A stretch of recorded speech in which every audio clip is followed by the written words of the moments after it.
Today, in Learning with Zuzu, we'll discuss about difference between domestic and wild animals.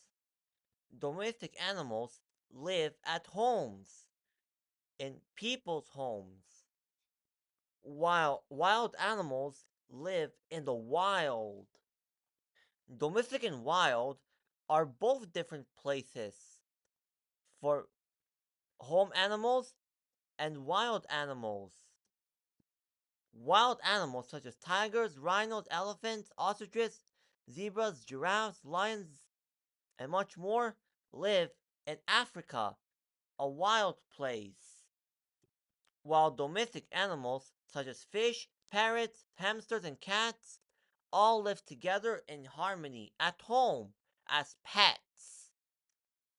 So, tune in next week to find out more Learning with Zuzu's videos. It might be more exciting than you thought.